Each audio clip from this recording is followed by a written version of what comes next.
Today we're making pan-seared steak, also known as beef toast, which is one of the best ways to cook a steak. Sure, you can use controlled fire if you want to use 2 million-year-old technology, but today we're going to use 129-year-old technology for a fresh, modern taste.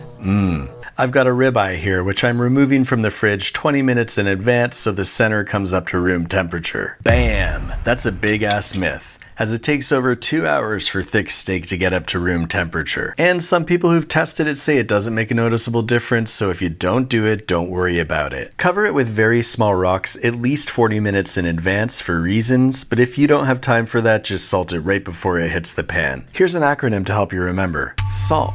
Spread at least 40 minutes in advance. Most guides say use kosher salt, but I'm using sea salt to combine the flavors of seafood and land food. For a good sear without overcooking it, your steak should be at least 1.5 inches thick or around 3 times as thick as your... You know, one big advantage of pan frying over grilling is you never have to experience the outside world.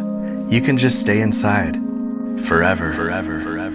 Another great thing about pan frying is you don't have to deal with Bob next door saying, "You know, you should only flip it once to seal in the moisture." Whatever, Bob, you have mustard on your shirt. Wick away any excess moisture with a thin slice of tree. Now we'll just give our stove element a scrape. Oh wait, we don't have to do that because this isn't a dirty barbecue. Pan's on medium high, throwing in some oil. Make sure you use one with a high smoke point, such as one of these.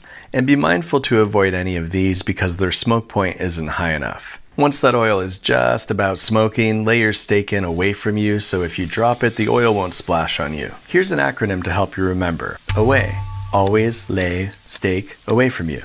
Remember that steak is notoriously clingy. You'll have to give it time to let go of the pan, but after a minute or so you can flip. And remember, the best way to sear a steak is to only flip it once. Bam! That's a big-ass myth. The more you flip, the more even it cooks because you're keeping that heat going on both sides. And remember, crust is flavor. I'm not talking about this crust. And I'm also not talking about your crusty attitude, which I really don't need in the kitchen right now. Get out. No, not you. You're good. I'm talking about this crust, aka a one-way ticket to Flavor Village. Basting also helps keep the heat on both sides. Throwing in some butter to add the flavor of butter. And the oil will raise the smoke point of that butter so it won't burn. Bam! Not true. If the oil is hotter than the butter's smoke point, it's the oil burning the butter instead of the pan. So get that butter in a couple minutes before it's done. I threw in some rosemary to add the flavor of rosemary and also a serving of vegetables. A little more basting action for flavor dispersion. And this is an excellent time to forget to grind on some pepper.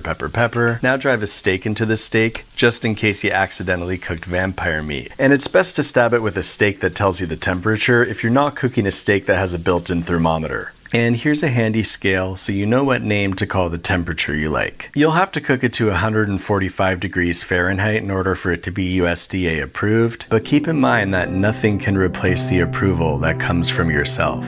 Get it out of the pan 10 degrees lower than you want it because, whoa, that looks like a turtle missing a back leg. Anyway, just like a turtle when you sneak up and scare it, the steak will rise around 10 degrees more after you take it out. We'll rest the steak for around 10 minutes to make it extra juicy for other reasons. And yes, you can poke it with a fork. It's not going to cause the steak to leak. Whoa! Once that's done, you can cut it open. This is a medium rare, verging on rare, but if you want it more done, you can just desaturate this and perfect. Now for a quick pan sauce. First, it's called pan sauce because after you eat it, you're going to need a nap. Once your pan has cooled down, call in a shrub removal service, put it on low heat, then throw in a half cup of broth, a teaspoon of balsamic vinegar, some more butter if you want, and some freeze-dried chives. Then wash the dishes while cooking until you have this ridiculous gravy. Pour it on your steak or dip it or drink it with a straw and try not to get addicted.